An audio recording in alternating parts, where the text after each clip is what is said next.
Je vous assure que Jésus est le Fils de Dieu. Je fais non, là, t'es dans l'erreur, je fais arrête de dire des conneries.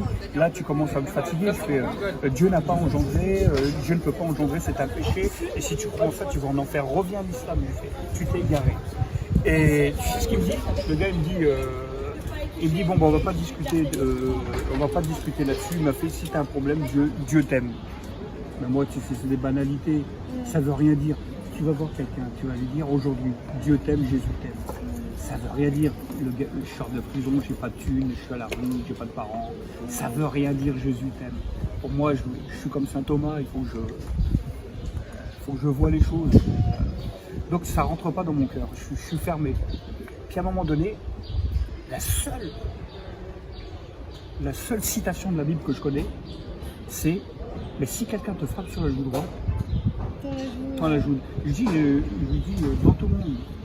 Je fais c'est vrai que dans la Bible, il a dit que ton Jésus là, il dit que si on te frappe sur la joue droite, tu dois tendre l'autre joue. Est-ce que c'est marqué ça? Il me dit oui. Alors je fais tu sais quoi? T'es chrétien? Il me dit oui. Ben je vais faire un test. Je lui dis je vais faire un test. Tu baisses là-bas, c'est une... Je retire ses lunettes. Ah ouais, vraiment, j'étais vraiment un. je te promets, hein, j'étais vraiment un violent. Hein. Je retire les lunettes et j'allais lui mettre une baffe magistrale. Et au moment où je retirais ses lunettes, moi je suis un gars de la rue. Quand je te dis la rue, moi c'est quoi? C'est à Paris, c'est les putes, c'est la rue, tu deviens vicieux. À 20 ans, j'étais déjà vicieux, j'avais tout vécu. Les comment? J'avais vécu les comment? J'avais tout vécu. Donc moi, quand il me dit, comment on appelle ça, quand il me dit que Dieu m'aime, ça me fait rigoler. Mais tu sais ce qui m'a fait réfléchir, ce qui m'a fait, en tout cas, ce qui m'a arrêté la violence, c'est au moment où je retire les lunettes, je vois dans son regard, lui il a 18 ans, moi j'en ai 20, je vois une pureté que moi j'ai pas. Et ça me déstabilise. Je suis un voyou, hein, pourtant. Je suis un voyou. Mais quelque chose, il reflète quelque chose que j'ai pas, une pureté. Et au moment où il me regarde, ça m'a apaisé. Je sais pas ce qui s'est passé. C'est un phénomène surnaturel que moi je peux pas, même pas encore aujourd'hui définir. Je remets ses lunettes, je fais t'as de la chance. T'as de la chance. C'est quoi? Toi et ton Jésus, tu dégages. J'ai pas le temps à perdre. Et il me dit, je peux te dire quelque chose? Il me dit, juste avant de partir, j'aimerais te dire que Dieu t'aime et que si tu as un problème, demande à Jésus-Christ. Je fais, allez, c'est bon. Et je me barre. Je marche dans les rues de Paris. Je dis, ce soir, où est-ce que je vais squatter? Je marche. J'arrive, il est 11h du soir. J'arrive, je sais pas où dormir. Et je suis à la place d'Italie. Donc je descends vers la gare d'Austerlitz. J'arrive au Gobelin, je descends les Gobelins. Et là, j'arrive à la gare d'Austerlitz et je vois un petit square. Je dis, ce soir, je vais squatter là. Fatigué. Il est 11h30. Je prends ma petite valise, et je squatte. J'ouvre le jardin public. Un calme. Paris, pourtant, à Paris. Mais là, dans ce jardin, mais un calme. J'arrive là, je pose ma valise. Et d'un seul coup, tu sais quoi? Un cafard. Et une angoisse. Jamais ça m'arrive. Mais une angoisse, une oppression qui me prend le ventre. Et je me sens à ce moment-là, non seulement angoissé, mais je me sens perdu. Pourquoi perdu? Avant, j'étais un débrouillard. Je veux dire, quand t'as la rue, t'as toujours des... Mais là, je savais, c'était plus dans ma tête, je savais que j'étais perdu. Et je me suis mis à pleurer. Et je me suis dit, mais qu'est-ce que je vais devenir? J'avais plus confiance en moi, plus confiance en les hommes, plus confiance. Et je me suis dit... Ah ouais, et je me suis mis à pleurer comme un gamin. Et je me suis mis à chialer comme un gosse. Il fallait que ça sorte. Et là, à 20 ans, je me suis mis à genoux et j'ai commencé à pleurer. Au moment où je me mets à pleurer, je ferme les yeux et je me vois 6 ou 7 heures avant avec le jeune qui me dit, si tu as un problème, demande à Dieu. Et là, dans un sursaut de souffrance, je crie, je dis, j'ai entendu quelqu'un qui m'a dit que tu m'aimais. Si tu m'aimes, montre-moi-le. Je suis perdu. Au moment où je dis ça, où je fais cette prière, j'entends une voix audible. Attends, on est en 79 quoi. j'ai pas fumé, je suis pas Jeanne d'Arc. J'entends une voix audible qui me dit, Saïd, qui m'appelle pas mon prénom, Saïd, j'ai entendu ta prière et je vais t'exaucer. Ça dépasse ces science-fiction-là. Ça dépasse le raisonnement. Ça, tu ne le vis pas. Je veux dire, soit t'es fou, t'es schizophrène, t'es un malade mental ou t'es un fou, furieux. Mais là, je suis lucide, j'entends une voix.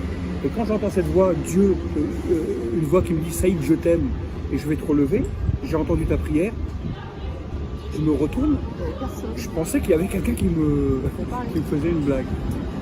Et je suis apaisé, je reformule ma prière, je dis, si vraiment j'ai entendu, est-ce que je ne pourrais pas entendre une deuxième fois cette voix? Et la même voix, tranquille, là dans ce jardin, qui me dit, pourquoi tu doutes? Tu m'as demandé, je te réponds, j'existe et je te relèverai, Saïd. Incrédule, même si tu vois un miracle, on est tellement incrédule que je reformule ma prière. J'ai entendu 2 fois la voix, j'aimerais encore te demander quelque chose. Si vraiment, comme tu prétends que tu m'aimes, que tu lis, fais quelque chose mais que là, ça soit visible. Mais tu sais quoi? Et il y a quelque chose, au moment où je dis ça, là, je suis tout seul dans ce jardin, il y a quelque chose qui me tombe du ciel, quelque chose de surnaturel qui me visite de la tête jusqu'aux pieds, comme des frissons, mais comme un courant électrique qui me visite. C'est tellement fort que je tombe par terre. Et là, d'un seul coup, le doute que j'ai dans ma tête s'en va. Et là, ça descend un peu plus loin, ça descend dans mon cœur, et je sais que Dieu existe. Ça s'explique pas. Alors pour ceux qui voudraient que j'explique, ça s'explique pas, c'est surnaturel. Mais je sais que Dieu existe. Mais je dis, mais alors, si Dieu existe, c'est différent. J'ai toujours rien, je suis à la rue, hein, pas de parents, je suis toujours à la rue. Mais j'ai une paix. Ouais. J'ai une paix. La paix qui surpasse toute intelligence. Une paix qui surpasse toute intelligence humaine. J'ai une paix, j'arrive même pas à définir. Moi-même, je me pose des questions. Je dis, mais comment se fait-il? Et qu'est-ce qui se passe? Je me sentais, la première fois dans ma vie, je me sentais bien. Et puis, je pose la bonne question à Dieu. Tu as 20 ans. J'ai 20 ans, hein. À 20 ans. 79, j'ai 20 ans. Et là, je me pose la bonne question. Je fais, bon, Dieu, c'est pas possible. Même après cet événement exceptionnel, après cet événement surnaturel, c'est tellement fort que j'arrive pas à y croire. Je dis, mais tu existes, mais c'est pas possible. Je dis, mais t'es quel Dieu? T'es le Dieu des chrétiens, t'es le Dieu des musulmans, t'es le Dieu des témoins de Jéhovah, t'es quel Dieu? T'es le Dieu de qui? Et Dieu me répond pas. Dieu me répond pas à ce moment-là.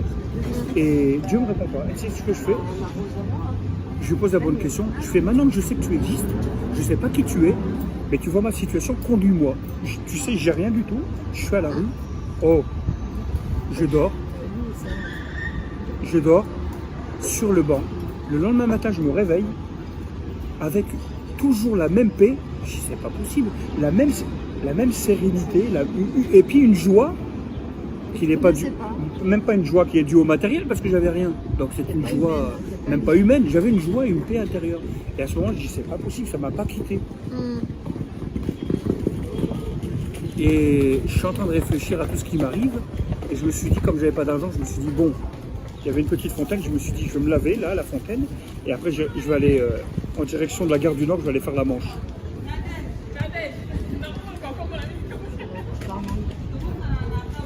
Et donc je prends direction Gare du Nord. Et à Gare du Nord, je prends le métro. Comme tous les Parisiens, je prends le métro pour aller faire la Manche. Et il y a un farfelu qui me bouscule. Mais à Paris, c'est tout à fait normal. T'as tellement de fous qu'il y a un farfelu qui me bouscule. Et tout en me bousculant, tu sais ce qu'il fait? Il me donne un papier, il me dit, oh, j'en ai pas besoin. Bon, c'est machinalement, je prends le papier, il me le donne dans la main, je le mets dans ma poche, je me dis encore un malheureux, encore un fou furieux. Et je mets la main dans ma poche, et au moment où je prends ma direction Gare du Nord, j'entends la voix de Dieu, je sais que c'est Dieu qui me parle, mais pas audible. Là, ce coup-ci, c'est intérieur, qui me dit, prends ce papier, regarde, et va à l'adresse indiquée. Je prends le papier, 12 rue du Chemin Vert, métro Bastille, 11e. Ça n'arrive pas tous les jours, ça. Alors, je veux bien qu'il y a du hasard, mais tu sais quoi? La voix de Dieu, la puissance, le lendemain, tout de suite le lendemain, je fais demi-tour, je dis je vais aller jusqu'au bout. C'est la première fois de ma vie que je vis un miracle surnaturel. Je vais, je frappe, je suis maigre, agressive, je frappe, j'attends, et il y a un gars qui m'ouvre. Et là, aux surprises, là je vois un arabe, mais vraiment l'arabe, quoi. Moustache frisée et tout. Hein. Et j'ai 20 ans, lui il en a 50.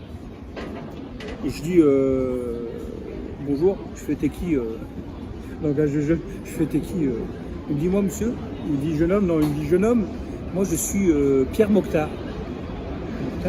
Pierre Mokhtar, il me dit je suis pasteur. Je comprends pas, je dis vous faites erreur. Ouais. Je fais Pierre Mokhtar, vous êtes arabe? Il me dit je suis d'Algérie. Je fais que vous êtes de mon pays? Il me dit oui. Et je comprends pas pasteur. Il me dit oui, je suis pasteur parce que Jésus-Christ a changé ma vie. Je fais, vous êtes tous des malades. Je le regarde, je fais, mais. Il ne savait pas que j'avais rencontré le jeune. Je fais, comment? Il me dit, Jésus-Christ a changé ma vie. Je fais, je comprends pas. Je fais, vous êtes musulman? Il me dit, non, j'ai accepté Jésus-Christ. Je fais, oh, mais vous êtes égaré. Et je reprends mon discours. Il me dit, on n'a pas le temps de discuter. Il me dit, écoute, on va pas discuter Coran. Il me dit, comment tu t'appelles? Je m'appelle Saïd. Il me dit Saïd. Il me dit ici on aide les sortants de prison, les indigents, les gens de la rue et tout ça. Est-ce que c'est ton cas? Je réponds pas. Parce que pourquoi? Je veux pas tomber dans n'importe où, je veux pas tomber n'importe comment. Je le regarde et il me dit est-ce que tu as faim? Alors là j'avais faim. Alors j'ai dit oui, il me dit ben, viens manger à ma table. On mange. Et pendant que je mange, j'essaie de le calculer. Bon lui il a 50 ans, j'en ai 20. Et je réfléchis à tout ce qui m'arrive. Je réfléchis, je dis après tout, c'est peut-être Dieu qui m'envoie cet homme. Puis je le regarde. Puis à un moment donné, je mange. Et dans ma tête, je me dis, purée, et dire que ce soir, je vais retomber, revenir là où j'ai dormi hier à la rue. Et le gars, il me laisse même pas finir ma pensée. Il me dit, non, t'inquiète pas, je vais t'héberger pendant 1 an. Ouais. Attends, non mais attends, je le regarde. T'as 20 ans quoi, 20 ans tu. Je le regarde. Il me dit, Saïd, je vais t'héberger pendant 1 an. Puis après, tu sais quoi, je le regarde comme ça, je mange, puis dans ma tête je me dis, mais il est marrant, j'ai même pas une thune pour prendre le train, j'ai rien du tout. Et lui il m'arrête, il me dit, t'inquiète pas pour le train, je vais te payer ton billet de train. Ah ouais? Non. Attends, il n'y a qu'une personne qui connaît. Il n'y a que Dieu qui connaît tout ça là. Ah ouais, c'est clair. Où il est médium, où il est devin, ou que je sais pas moi. C'est clair. Mais il me dit je vais t'héberger. Après, je me dis mince. Je fais ça va être difficile. Et puis après je le regarde, je fais mais ça va être difficile pour moi de travailler. J'étais un fainéant. Quand à la rue, tu penses pas travailler. Il me dit tu sais ce que je vais faire aussi? Dès qu'on va rentrer, on va faire tous tes papiers et je vais te trouver un travail. Je vais te trouver un travail. Attends, si jamais il t'arrive ça dans ta vie, une fois. Ça y est, tu prends une claque quoi. Non mais là tu dis, bon. Là tu t'assois et tu dis, je veux bien croire au hasard. Mais là, alors là tu sais quoi? Ça fait beaucoup. Donc je le regarde et il me dit, je vais te donner de l'argent et tu vas aller à Gagny-Chénet. Tu vas prendre le train pour Bondy, Gagny-Chénet, et il y aura un éducateur qui t'attend là-bas. Je dis d'accord. Il me donne des sous, il me donne l'argent, je prends le billet de train, je vais à Bondy, je vais là-bas, et il y a un black, c'est un black qui me reçoit, un black chrétien, un pasteur, et il me dit bonjour, il m'a dit, le pasteur Mokhtar m'a téléphoné, c'est vous le prénommé Saïd qui venez? Je dis oui. Et il me voit tellement déglingué par la vie, maigre, sans sourire. Je faisais 40 kilos, 47 kilos. C'était la mort. Il me regarde, il me dit, bon, je vois que vous êtes fatigué. Il me fait, je vois que vous êtes fatigué. Il me fait, je vais vous donner une chambre. On verra pour les modalités demain. Il m'a dit, on s'expliquera demain pour dire un petit peu votre vécu. J'ai dit, d'accord. Oh. Il me donne ma chambre. Tout ce qui m'arrive en une journée, il me donne ma chambre. J'ouvre la chambre, il est quelle heure? Midi et demi. Je rentre dans la chambre. Et là, je vois dans cette chambre, une petite chambre de 10 mètres carrés, je vois une pendule, je vois une petite table, et sur la petite table, je vois marqué la Sainte Bible. Je fais même pas attention, je laisse, je calcule pas. Et d'un seul coup, je me pose, je réfléchis à tout ça et j'entends une voix, la même voix, mais intérieure, qui me dit prends la Bible et lis l'évangile de Matthieu. Ma culture, elle est tellement limitée, je ne sais même pas si Matthieu existe. Moi, l'apôtre Matthieu, l'évangile de Matthieu, je ne connais même pas. Jamais. C'est quoi? Alors pour vérifier si cette voix, c'est vraiment. Je prends la Bible et je lis l'évangile de Matthieu. Et je suis là. Et je lis, et je lis, et je lis. Au moment où je prends l'évangile, et au moment où je lis l'évangile, je prends la Bible, l'évangile de Matthieu, c'est comme s'il y avait un voile. C'est comme je sens un voile partir. Et là, une compréhension, pourquoi Jésus est venu, qu'est-ce qu'il a fait, en quoi moi je suis impliqué. Et je savais que moi j'avais à faire à quelque chose avec lui. C'est comme si Jésus me disait, je te tends la main, aujourd'hui tu peux avoir une nouvelle vie. Ce que les hommes ou toi-même ne peuvent pas te donner, moi je peux te le donner. J'ai qu'une hâte, c'est finir l'évangile, me mettre à genoux et dire, j'accepte, moi je veux que tu viennes. Et c'est ce que je fais, je finis l'évangile de Matthieu, j'arrive au chapitre 28, je ferme la Bible, je regarde l'heure. J'avais mis, tu sais quoi? J'avais mis plus de 2 heures à lire. Je vois marquer 3 heures de l'après-midi, 15 heures. Je ferme ma Bible, l'évangile de Matthieu, il est 15 heures. Hein. J'ai qu'une hâte, c'est de me mettre à genoux. Je ferme ma Bible, je la mets sur mon chevet. Et au moment où je me retourne, Jésus il est devant moi, comme je te vois, il m'apparaît. Il me regarde. Rempli d'amour. Un regard rempli. Son amour, il est tellement profond que je me sens envahir d'un amour que je me mets à pleurer. Mais vraiment, je sens des frissons. Enfin, il y a tout le surnaturel, hein, tout le côté surnaturel. Je sens une présence que le monde ne peut pas connaître. Je me sens envahir d'un amour et Jésus me regarde. Et au moment où il me regarde, un regard tellement profond qui n'existe pas, d'amour. Et là, au moment où il me regarde, je vois le film de ma vie. Je vois le film de ma vie. Je vois ma naissance en Algérie, mes parents qui me frappaient, la délinquance. Et à ce moment-là, Jésus il me regarde toujours et je pleure, je me libère et je crie de souffrance. En même temps de joie, tout remonte. Je suis libéré. Et puis à un moment donné, je ne sais pas combien de temps ça se passe, ça se passe. Je peux même pas, le temps il s'est arrêté. Je vis quelque chose que personne au monde ne peut vivre. C'est une expérience spirituelle et surnaturelle. Et à ce moment-là, quand c'est fini, Jésus me regarde et me parle. Il m'a dit, il me prend, il se baisse, il me prend par la main, il me relève. Il m'a dit, Saïd, je suis le chemin, la vérité et la vie. Et nul ne vient à Dieu que par moi. Et il me parle en arabe. Saïd Sin'aïsa, wal tariq wal hayat wal had. Je le dis en arabe, je suis le chemin, la vérité et la vie. Il m'a dit, Saïd, j'ai entendu ta prière. Et il m'a dit, j'ôte tes fardeaux. Au moment où il fait ça, il me dit, j'ôte tes fardeaux, il me fait un geste symbolique, il fait comme ça, il me fait, j'ôte tes fardeaux. Je me sens léger. Je bouffe à la rue, j'étais un pêcheur, j'étais un pourri, j'étais un délinquant. Le mal, je l'ai connu avant l'heure. Et à ce moment-là, je suis libre, mais libéré. Et là, tu sais quoi? Je vis une expérience que personne au monde ne vit. Et là, Jésus me dit, Saïd, à partir d'aujourd'hui, ta vie va changer. J'ai 20 ans, hein. Je suis dans un foyer de réinsertion de clochards et de sortants de prison. Il me dit, je t'appelle à mon service. Ce que j'ai fait pour toi, je veux que tu ailles le prêcher à tous les gens. Là où je vais t'envoyer, tu vas dire à tous les gens, je les aime. Et tous ceux qui croiront en moi auront la vie éternelle. Et il part. Et ça fait 40 ans. Aujourd'hui, je suis pasteur. C'est beau. C'est fort hein, comme histoire. Hein? C'est fort. Hein. Tu sens tu sens la présence de Dieu. Hein? Et depuis 40 ans, voilà. Et depuis ce jour-là, je prêche l'évangile. Alors après, on peut me dire, t'es un taré, t'es un fou, Moi, j'ai assez de preuves. J'ai pleuré. Ah. Tu sais ce que c'est ça? C'est l'action de Dieu.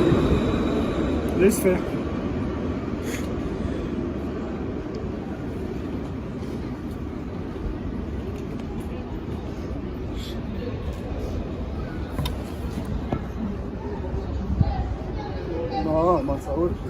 C'est fort. Parce que Dieu t'aime.